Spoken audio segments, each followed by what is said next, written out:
ಕನ್ನೇರಿ ಕಾಡಸಿದ್ದೇಶ್ವರ ಮಠದ ಶ್ರೀಗಳು ಕಲ್ಯಾಣಕ್ಕೆ ಬರೋದನ್ನು ನಾವು ತಡೆ ಹಿಡಿದಿದ್ದೇವೆ. ಹಿಂದೂ ಅನ್ನೋದ್ರೊಳಗಡೆ ಅವರು ಬಸವಣ್ಣನವರನ್ನು ಸೇರ್ಪಡೆ ಮಾಡಿಕೊಂಡು ಈ ಸಮಾವೇಶವನ್ನು ಮಾಡ್ತಾ ಇರೋದ್ರಿಂದ ನಮ್ಮ ವಿರೋಧ ಆಗ್ತಾ ಇದೆ. ನೀವು ಹಿಂದೂ ಅನ್ನೋದನ್ನು ಬಿಟ್ಟು ಬಸವಾದಿ ಶರಣರ ಸಮಾವೇಶ ಮಾಡಿದ್ರೆ ಖಂಡಿತವಾಗಿ ಕೂಡ ನಮ್ಮ ವಿರೋಧ ಇಲ್ಲ. ಆದ್ದರಿಂದ ಜನರಲ್ಲಿ ಗೊಂದಲ ನಿರ್ಮಾಣ ಆಗಬಾರ್ದು ಅಂಥೇಳಿ ಈಗಾಗಲೇ ಒಂದು ಬಸವ ಕಲ್ಯಾಣ ತಾಲೂಕಿನ ತಹಸೀಲ್ದಾರರು ಅವರಿಗೆ ಅನುಮತಿ ನಿರಾಕರಣೆ ಮಾಡಿದ್ದಾರೆ. ಇದನ್ನು ನಾವು ತುಂಬ ಹೃದಯದಿಂದ ಸ್ವಾಗತಿಸುತ್ತೇವೆ. ನ್ಯಾಯಾಲಯದಲ್ಲಿ ಅವರು ಹೋಗಿದ್ದರೆ ನ್ಯಾಯಾಲಯದಲ್ಲಿ ಏನು ಒಂದು ತೀರ್ಪು ಬರ್ತದೆ ಅದಕ್ಕೆ ನಾವು ಬದ್ಧರಾಗಿರ್ತೀವಿ. ಆದರೆ ನ್ಯಾಯಾಲಯದಲ್ಲೂ ಕೂಡ ನಾವು ಹೋರಾಟ ಮಾಡ್ತೀವಿ. ಅವರು ಯಾವುದೇ ರೀತಿಯಿಂದ ಇಲ್ಲಿ ಬಂದು ಗೊಂದಲ ನಿರ್ಮಾಣ ಮಾಡಲು ಅವರಿಗೆ ಅವಕಾಶ ಕೊಡೋದಿಲ್ಲ ಅಂತ ಈ ಮುಖಾಂತರ ಹೇಳಲು ಬಯಸುತ್ತೇನೆ. ಕನ್ನೇರಿ ಸ್ವಾಮಿಯವರು ಮೂಲತಃ ಲಿಂಗಾಯತ ಸಮಾಜ ಒಂದು ದೀಕ್ಷೆ ತಗೊಂಡು ಬಂದವರು. ಆದರೆ ನಂತರ ಅವರು ಪರಿವರ್ತನೆಯಾಗಿ ಈಗ ವೈದಿಕ ಸಮಾಜ ಕಡೆ ಹೋಗ್ಬಿಟ್ಟಿದ್ದಾರೆ. ಅವರ ಹಿಂದೆ ಬಹಳ ದೊಡ್ಡ ಕುತಂತ್ರ ಕಾಣು ಬರ್ತಾ ಇದೆ. ಏಕೆಂದರೆ RSSನವರು ಮೊದಲಿನಿಂದ ಬಸವಾದಿ ಶರಣರ ವಿರೋಧ ಮಾಡ್ತಾ ಬಂದಿದ್ದಾರೆ. ಆದ್ದರಿಂದ ಅವರ ಹಿಂದೆ RSS ಇದೆ, ಅವರ ಹಿಂದೆ BJP ಪಕ್ಷ ಇದೆ. ಯಾವ ರೀತಿ ಬಸವಣ್ಣವರು ವೈದಿಕರನ್ನು ಹಾಗೂ ಪುರೋಹಿತಶಾಹಿಗಳನ್ನು ವಿರೋಧ ಮಾಡಿದರು, ಆ ಸಮೂಹ ಸಂಪೂರ್ಣ ಕನ್ನೇರಿ ಸ್ವಾಮಿ ಹಿಂದಿದೆ. ಅವರ ಮುಖಾಂತರವೇ ಇವರು ಬಂದು ಈ ತರ ಸಮಾಜದಲ್ಲಿ ಗೊಂದಲ ನಿರ್ಮಾಣ ಮಾಡ್ತಾ ಇದ್ದಾರೆ. ಇದೇ ತಿಂಗಳು 28ನೇ ತಾರೀಕು ಕನ್ನೇರಿ ಕಾಡಸಿದ್ದೇಶ್ವರ ಮಠದ ಶ್ರೀಗಳು ಕಲ್ಯಾಣಕ್ಕೆ ಬರೋದನ್ನು ನಾವು ತಡೆ ಹಿಡಿದಿದ್ದೇವೆ. ಯಾಕೆ ಅಂತೇಳಂತಂದರೆ ಬಸವಾದಿ ಶರಣರ ಹಿಂದೂ ಸಮಾವೇಶ ಅಂಥೇಳಿ ಅವರು ಹಿಂದೂದರಲ್ಲಿ ಬಸವಣ್ಣನವರ ಹೆಸರನ್ನು ಸೇರಿಸ್ಕೊಂಡು ಬಸವಾದಿ ಶರಣರ ಹೆಸರನ್ನು ಸೇರಿಸ್ಕೊಂಡು ಆ ಒಂದು ಕಾರ್ಯಕ್ರಮವನ್ನು ಮಾಡ್ತಾ ಬರ್ತಾ ಇರೋದರಿಂದ ನಾವು ಅವರಿಗೆ ವಿರೋಧವನ್ನು ಮಾಡಿದ್ದೇವೆ. ಆದರೆ ಹಿಂದೂ ಸಮಾವೇಶ ಅಂಥೇಳಿ ಅವರು ಮಾಡಿದ್ರೆ ನಮ್ಮ ಅಭ್ಯಂತರ ಏನೂ ಇರಲಿಲ್ಲ. ಆದರೆ ಬಸವಾದಿ ಶರಣರ ಸಮಾವೇಶ ಅಂತ ಮಾಡಿದ್ರೂ ಕೂಡ ತುಂಬ ಖುಷಿ ಪಡ್ತಿದ್ವಿ. ನಾವು ಕೂಡ ಅದರೊಳಗೆ ಭಾಗಿಯಾಗ್ತಿದ್ವಿ. ಆದರೆ ಹಿಂದೂ ಅನ್ನೋದ್ರೊಳಗಡೆ ಅವರು ಬಸವಣ್ಣನವರನ್ನು ಸೇರ್ಪಡೆ ಮಾಡಿಕೊಂಡು ಈ ಸಮಾವೇಶವನ್ನು ಮಾಡ್ತಾ ಇರೋದ್ರಿಂದ ನಮ್ಮ ವಿರೋಧ ಆಗ್ತಾ ಇದೆ. ಹಾಗಂದ ಮಾತ್ರಕ್ಕೇ ಅವರು ಕನ್ನೇರಿ ಸ್ವಾಮೀಜಿಯವರು ಹೇಳ್ತಾ ಇದ್ದಾರೆ, ಬಸವಣ್ಣನವರು ನಿಮ್ಮ ಗುತ್ತಿಗೆ ಅಷ್ಟೇನಾ, ನಾವಂತ ನಮಗೆ ಬೇಡವಾ ಬಸವಣ್ಣವರು ಅಂತ ಕೇಳ್ತಾ ಇದ್ದಾರೆ. ಇಲ್ಲ, ನಿಮಗೂ ಕೂಡ ಬೇಕು. ಆದರೆ ನೀವು ಹಿಂದೂದ್ರೊಳಗೆ ಅವರನ್ನು ಸೇರ್ಪಡೆ ಮಾಡಿಕೊಂಡು ಮಾಡ್ತಾ ಇರೋದ್ರಿಂದ ನಾವು ಇದನ್ನು ಖಂಡಿಸ್ತಾ ಇದ್ದೇವೆ ವಿನಃ ನೀವು ಹಿಂದೂ ಅನ್ನೋದನ್ನು ಬಿಟ್ಟು ಬಸವಾದಿ ಶರಣರ ಸಮಾವೇಶ ಮಾಡಿದ್ರೆ ಖಂಡಿತವಾಗಿ ಕೂಡ ನಮ್ಮ ವಿರೋಧ ಇಲ್ಲ. ಯಾಕೆ ಅಂದರೆ ಹಿಂದೂದರಲ್ಲಿ ವೇದ ಆಗಮಗಳು ಸೇರ್ಪಟ್ಟಿದ್ದಾವೆ, ಜಾತಿ ಪದ್ಧತಿಗಳು ಸೇರ್ಪಟ್ಟಿದ್ದಾವೆ, ಮೇಲು ಕೀಳು ಬಡವ ಬಲ್ಲಿದ ಅಂತಕ್ಕಂಥ ತಾರತಮ್ಯಗಳು ಸೇರ್ಪಟ್ಟಿದ್ದಾವೆ. ಅದಕ್ಕೋಸ್ಕರವಾಗಿ ಅದಕ್ಕೆಲ್ಲದಕ್ಕೂ ಕೂಡ ವಿರೋಧವನ್ನು ಮಾಡಿದಂಥವರು ಗುರು ಬಸವಣ್ಣನವರು. ಹಾಗಾಗಿ ಅದರೊಳಗೆ ಸೇರಿಸ್ಕೊಂಡು ಮಾಡಿದರೆ ಬಸವಣ್ಣನವರ ತತ್ವಕ್ಕೆ ಚ್ಯುತಿ ಬರ್ತಾ ಇದೆ ಅನ್ನೋ ಕಾರಣದಲ್ಲಿ ನಾವು ಹೇಳ್ತಾ ಇದ್ದೇವೆ ಹೊರತು ಪದ್ಧತಿಯನ್ನು ಇಟ್ಕೊಂಡು ಬಸವ ಕಲ್ಯಾಣದಲ್ಲಿ ಅದು ಏನಂದರೆ ಬಸವಣ್ಣನವರು ನಡೆದಾಡಿರುವಂತಹ ಸ್ಥಾನದಲ್ಲಿ ಪುಣ್ಯಭೂಮಿಯಲ್ಲಿ ಬಸವಾದಿ ಶರಣರ ಹಿಂದೂ ಸಮಾವೇಶವನ್ನು ಮಾಡ್ತಕ್ಕಂಥದ್ದಂತೂ ತುಂಬ ತಪ್ಪವಾಗಿರ್ತಕ್ಕಂಥದ್ದು. ಹಾಗಾಗಿ ನಾವು ಬಸವಣ್ಣನವರ ಹೆಸರನ್ನು ಶರಣರ ಹೆಸರನ್ನು ಬಿಟ್ಟು ನೀವು ಬಸವಾದಿ ಶರಣರ ಸಮಾವೇಶ ಮಾಡಿದ್ರೆ ನಮ್ಮ ಖಂಡಿತವಾಗಿ ಕೂಡ ವಿರೋಧ ಇಲ್ಲ. ಆದರೆ ಬಸವಾದಿ ಶರಣರ ಹಿಂದೂ ಸಮಾವೇಶ ಮಾಡಿದ್ರೆ ಖಂಡಿತವಾಗಿ ವಿರೋಧ ಇದೆ ಅಂತೇಳಿ ನಾ ಈ ಮೂಲಕ ವ್ಯಕ್ತಪಡಿಸ್ತಾ ಇದ್ದೇನೆ. ನನ್ನ ಹೆಸರು ಮಾತೆ ಸತ್ಯದೇವಿ, ಬಸವ ಮಂಟಪ ಬೇಗ. 28ನೇ ತಾರೀಕು ನಾವು ಕಾರ್ಯಕ್ರಮ ಮಾಡ್ತೀವಿ ಅಂತನ್ನುವಂಥ ಏನು ಮಾತು ಹೇಳ್ತಾ ಇದ್ದಾರೆ. ಹಿಂದೂ ಸಮಾವೇಶ ಮಾಡೋದಾದರೆ ಮಾಡಲಿ, ಆದರೆ ಬಸವಾದಿ ಶರಣರ ಅನ್ನುವಂತಹ ಪದವನ್ನು ಅದರ ಜೊತೆಯಲ್ಲಿ ಸೇರಿಸ್ಕೋಬಾರ್ದು. ಮತ್ತು ಲಿಂಗಾಯತ ಧರ್ಮೀಯರಿಗೆ ಬಸವಾದಿ ಶರಣರಿಗೆ ಅನ್ಯಾಯ ಆಗಬಾರ್ದು. ಈ ಹೆಸರನ್ನು ಅವರು ದುರುಪಯೋಗ ಮಾಡ್ಕೋಬಾರ್ದು. ಯಾಕಂದರೆ ಭಾರತ ಒಂದು ಪ್ರಜಾಪ್ರಭುತ್ವ. ಇಲ್ಲಿ ಹಿಂದೂ ಸಮಾವೇಶ ಮಾಡಲಿಕ್ಕೂ ಅವಕಾಶ ಇದೆ, ಮುಸ್ಲಿಂ ಸಮಾವೇಶ ಮಾಡಲಿಕ್ಕೆ ಅವಕಾಶ ಇದೆ, ಬ್ರಾಹ್ಮಣರ ಸಮಾವೇಶ ಮಾಡಲಿಕ್ಕೆ ಅವಕಾಶ ಇದೆ. ಆದರೆ ನೀವು ಈಗ ಬಸವಾದಿ ಶರಣರ ಹಿಂದೂ ಸಮಾವೇಶ ಅಂತ ಹೇಳ್ತಾರೆ. ಅದೇ ರೀತಿಯಲ್ಲಿ ಬೌದ್ಧ ಹಿಂದೂ ಸಮಾವೇಶ ಅಂತ ಮಾಡಲಿ ನೋಡೋಣ, ಜೈನ ಹಿಂದೂ ಸಮಾವೇಶ ಅಂತ ಮಾಡಲಿ, ಮುಸ್ಲಿಂ ಹಿಂದೂ ಸಮಾವೇಶ ಅಂತ ಮಾಡಲಿ, ಮಾಡ್ತಾರೇನು? ಮಾಡಲ್ಲ. ಯಾಕೆ ನೀವು ಬಸವಾದಿ ಶರಣರ ಹೆಸರನ್ನು ನಿಮಗೋಸ್ಕರ ದುರುಪಯೋಗ ಮಾಡ್ಕೋತಾ ಇದ್ದೀರಿ? ನಿಮಗೆ ಹಿಂದೂ ಅಂತ ಹೇಳಿದ್ರೆ ಜನ ಸೇರ್ತಾ ಇಲ್ಲ, ಅದಕ್ಕೆ ಬಸವ ಭಕ್ತರನ್ನ ಅಲ್ಲಿ ಹೇಳ್ಕೊಂಡು ದಿಶಾಗುಲ್ ಮಾಡಬೇಕಂತ ಮಾಡಿದ್ದೀರಿ ಅಂತ ನಮಗೆ ಅನ್ನಿಸ್ತದೆ. ಅದಕ್ಕಾಗಿ ನೀವು ಹಿಂದೂ ಸಮಾವೇಶ ಅಂತ ಮಾಡಿರಿ, ಆದರೆ ಬಸವಾದಿ ಶರಣರ ಹಿಂದೂ ಸಮಾವೇಶ ಬೇಡ. ಬಸವಾದಿ ಶರಣರ ಅನುಯಾಯಿಗಳಿಗೆ, ಲಿಂಗಾಯತ ಧರ್ಮದ ಅನುಯಾಯಿಗಳಿಗೆ, ಮುಕ್ತ ಜನರಿಗೆ ದಾರಿ ತಪ್ಪಿಸ್ತಕ್ಕಂಥ ಕೆಲಸ ಮಾಡಬೇಡಿ ಅಂತೇಳಿ ನಾವು ಅವರಿಗೆ ಕಿವಿ ಮಾತು ಹೇಳ್ತೇವೆ.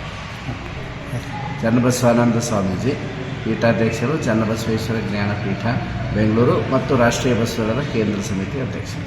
ಒಂದು ನಾಗಮೋಹನ್ ದಾಸರ ಒಂದು ಕಮಿಟಿ ನಿರ್ಧಾರ ಆಗಿ ಕಾನೂನುಬದ್ಧವಾಗಿ ಈ ಲಿಂಗಾಯತ ಧರ್ಮ ಸ್ವತಂತ್ರ ಧರ್ಮ ಎಂದು ಹೇಳಿ ಸಿದ್ದರಾಮಯ್ಯನವರ ಸಂಪುಟದಲ್ಲಿ ನಿರ್ಣಯವನ್ನು ಮಾಡಿ ಅಂಗೀಕಾರ ಮಾಡಿಕೊಂಡು ಆ ಒಂದು ಅಂಗೀಕಾರ ಮಾಡಿದಂಥ ಒಂದು ಸ್ವತಂತ್ರ ಧರ್ಮ ಲಿಂಗಾಯತ ಧರ್ಮವನ್ನು ಕೇಂದ್ರ ಸರ್ಕಾರಕ್ಕೆ ಸಿದ್ದರಾಮಯ್ಯ ಕಳಿಸಿಕೊಟ್ಟ ಮೇಲೆ ಈ ಸನಾತನವಾದಿ ಸಂಘ ಪರಿವಾರದ ಮೂಲಭೂತವಾದಿಗಳಿಗೆ ಇದು ನುಂಗಲಾರದ ತುತ್ತಾಯಿತು.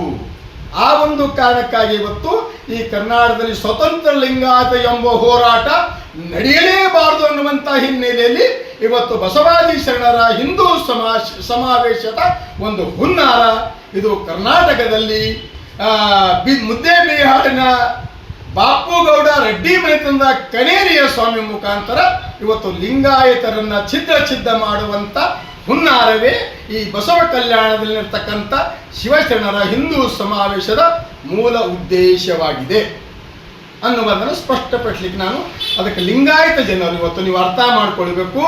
ಇವತ್ತು ಯಾರು ಕನೇರಿ ಸ್ವಾಮಿಯ ಬೆನ್ನಿಗೆ ನಿಂತವರು ಯಾರು? ವೀರಶೈವ ಮಠಾಧೀಶರ ಒಕ್ಕೂಟದ ಎಲ್ಲ ಸ್ವಾಮಿಗಳು ಇವತ್ತು ಬಸವಣ್ಣರನ್ನ ಯಾವ ಕಲ್ಯಾಣದಲ್ಲಿ ಕ್ರಾಂತಿ ನಡೀತೋ ಆ ಬಸವಣ್ಣವರನ್ನ ಹೀಯಾಳಿಸಿಕೊಳ್ಳುವಂತ ಕನೇರಿ ಸ್ವಾಮಿ ಬೆನ್ನಿಗೆ ನಿಲ್ತ್ರಿ ಅಂತಕ್ಕಂಥದ್ದು ಮೊದಲು ನೀವು ಅರ್ಥ ಮಾಡ್ಕೊಳ್ಳಿ. ಯಾವ ಕಲ್ಯಾಣ ನಾಡಿನಲ್ಲಿ ಇದ್ಕೊಂಡು ನೀವು ಕನೇರಿ ಲಿಂಗಾಯತರನ್ನ ವಿರುದ್ಧ ಹಾಕಿಕೊಂಡು ನೀವು ಕನೇರಿ ಸ್ವಾಮಿ ಬೆನ್ನಿ ನಿಲ್ತಾ ಇದ್ರಲ್ಲ, ನೀವು ಕೂಡ ಬೀದರ್ ಜಿಲ್ಲೆಯಲ್ಲಿ ಇರ್ತೀರಿ. ಲಿಂಗಾಯತ ಸಮುದಾಯದಲ್ಲಿ ನಿಮ್ಮ ಮಠಗಳಿವೆ.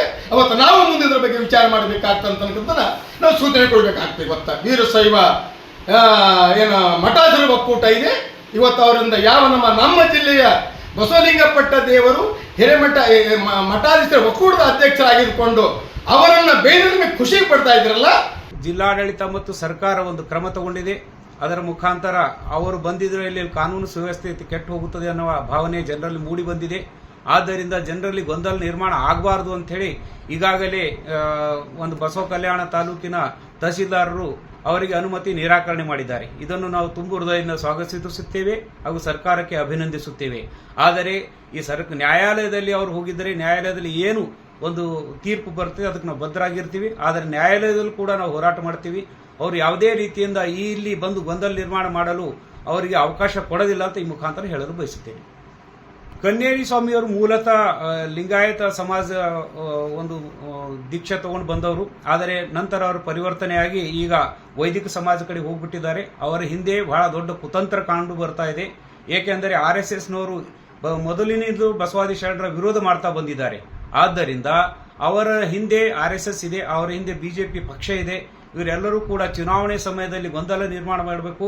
ಅದೇ ರೀತಿ ಯಾವ ರೀತಿ ಬಸವಣ್ಣವರು ವೈದಿಕರನ್ನು ಹಾಗೂ ಪುರೋಹಿತಶಾಹಿಗಳನ್ನು ವಿರೋಧ ಮಾಡಿದರು, ಆ ಸಮೂಹ ಸಂಪೂರ್ಣ ಕನ್ನೇರಿ ಸ್ವಾಮಿ ಹಿಂದಿದೆ.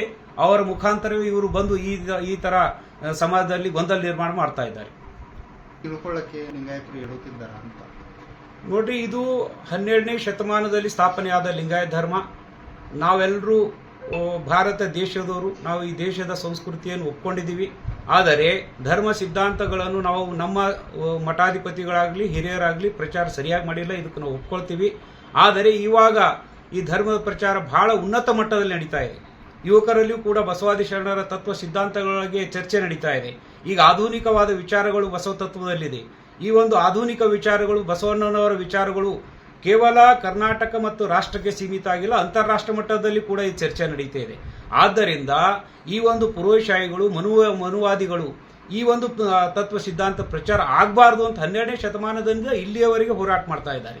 ಆವಾಗ ಶರಣರನ್ನು ಕೊಲೆ ಮಾಡಿದವರು ಕೂಡ ಇವರೇ. ಆವಾಗ ನಮ್ಮ ಶರಣರ ವಚನಗಳನ್ನು ಸುಟ್ಟು ಹಾಕಿದವರು ಕೂಡ ಇವರೇ. ಅದೇ ಒಂದು ರೀತಿಯಲ್ಲಿ ಈ ಕೂಡ ಕನ್ನೇರಿ ಸ್ವಾಮಿಯ ಮುಖಾಂತರ ಅವರು ಹೋರಾಟ ಮಾಡ್ತಾ ಇದ್ದಾರೆ. ಕನ್ನೇರಿ ಸ್ವಾಮಿ ಕೇವಲ ಕೇವಲ ಲಿಂಗಾಯತರಿಗೆ ಬೈದವರು ಅಲ್ಲ ಅವರು. ಇದಕ್ಕಿಂತ ಮೊದಲು ಅವರು ರಂಭಾಪುರಿ ಶ್ರೀಗಳಿಗೆ ಜಂಗಮರಿಗೂ ಕೂಡ ಬೈದಾರ. ಯಾಕಂದ್ರೆ ಜಂಗಮರೇ ಮಠಾಧಿಪತಿಗಳಾಗಬೇಕಾ, ಜಂಗಮರೇ ಜಗದ್ಗುರುಗಳಾಗಬೇಕಾ, ನಾವೇನಿಲ್ಲ ಏನು ಅಂತೇಳಿ ಕೇಳಿ ಮೊದಲು ಕೂಡ ರಂಭಾಪುರಿಗೆ ಮತ್ತು ಜಂಗಮ ಮಠಾಧಿಪತಿಗಳು ಕೂಡ ಅವರು ಅವಹೇಳನ ಮಾಡಿದ್ದಾರೆ. ಜಂಗಮರು ಈ ಮಾತು ತಿಳ್ಕೋಬೇಕು. ಕೆಲವು ಜಂಗಮರ ವೀರಶೈವ ಮಠಾಧಿಪತಿಗಳು ಕೂಡ ಅವ್ರಿಗೆ ಬೆನ್ನಿ ನೀಡ್ತಾ ಇದ್ದಾರೆ. ಆದರೆ ನಿಮ್ಮ ಬೆನ್ನ ಹಿಂದೆ ಅವ್ರು ಯಾವ ತರ ಮಾತಾಡಿದ್ದಾರೆ ಅಂತ ತಿಳ್ಕೊಂಡು ಅವರಿಗೆ ಎಲ್ಲರೂ ನೀವು ಇದು ಮಾಡ್ಲಿಕ್ಕೆ ಪ್ರಯತ್ನ ಮಾಡಬೇಕು. ಅವ್ರು ಇನ್ನೊಂದು ಹೇಳಕ್ ಬೈತೀನಿ, ತಂದೆ ಒಂದು ಸಮಾಜದ ಜನರನ್ನು ಮುಂದೆ ಮಾಡಿ, ಅವ್ರು ಯಾವ ಒಂದು ಸಮಾಜದಿಂದ ಬಂದರೆ ಅದೇ ಒಂದು ಸಮಾಜದ ಜನರು ಮುಂದೆ ಮಾಡಿ ಈ ಎಲ್ಲಾ ಕಡೆ ಸಮ್ಮೇಳನಗಳನ್ನು ಮಾಡ್ತಾ ಇದ್ದಾರೆ. ಇದು ಖಂಡನೀಯ. ಜಾತಿ ರಾಜಕಾರಣ ಇಲ್ಲಿ ಆಗಬಾರ್ದು, ಯಾವುದೇ ಧಾರ್ಮಿಕ ರಾಜಕಾರಣ ಕೂಡ ಆಗಬಾರ್ದು. ಧರ್ಮ ಪ್ರಚಾರ ಮಾಡ್ರಿ, ನಮ್ಗೇನು ವಿರೋಧಿಲ್ಲ. ಹಿಂದೂ ಸಮಾವೇಶಕ್ಕೆ ನಮ್ದು ಯಾವುದೇ ವಿರೋಧಿಲ್ಲ. ಆದರೆ ಬಸವಾದಿ ಶರಣರ ಹೆಸರ ಮೇಲೆ ಹಿಂದೂ ಸಮಾವೇಶ ಮಾಡೋದು ಬೇಡ. ಶ್ರೀಕಾಂತ್ ಸ್ವಾಮಿ, ಕರ್ನಾಟಕ ರಾಜ್ಯ ಸಂಚಾಲಕ, ಅಖಿಲ ಭಾರತೀಯ ಲಿಂಗಾಯತ ಸಮನ್ವಯ ಸಮಿತಿ. ನಮ್ಮ ಕಾರ್ಯಕ್ರಮಗಳನ್ನ ನೀವು ನೋಡ್ತಾ ಇದ್ರೆ ನಮ್ಮ ಚಾನೆಲ್ ಅನ್ನ ಸಬ್ಸ್ಕ್ರೈಬ್ ಮಾಡಿ, ಪಕ್ಕದ ಬೆಲ್ ಐಕಾನ್ ಒತ್ತಿ ನಮ್ಮನ್ನ ಬೆಂಬಲಿಸಿ. ಹಾಗೆ ನಮ್ಮ ಕಾರ್ಯಕ್ರಮಗಳನ್ನ ಲೈಕ್ ಮಾಡಿ, ಕಮೆಂಟ್ ಮಾಡಿ, ಅದನ್ನ ಬೇರೆಯವರಿಗೂ ವಾಟ್ಸ್ಆಪ್ ಮೂಲಕ ಶೇರ್ ಮಾಡಿ. ನೀವು ಹೀಗೆ ಮಾಡಿದಾಗ ನಮ್ಮ ಚಾನೆಲ್ ಇನ್ನಷ್ಟು ಮತ್ತಷ್ಟು ಜನರಿಗೆ ತಲುಪಲು ನೀವು ನಮ್ಮೊಂದಿಗೆ ಸಹಕರಿಸಿದ ಹಾಗಾಗುತ್ತೆ. ಇದು ನೀವು ಯಾವುದೇ ಖರ್ಚಿಲ್ಲದೆ ಕೆಲವೇ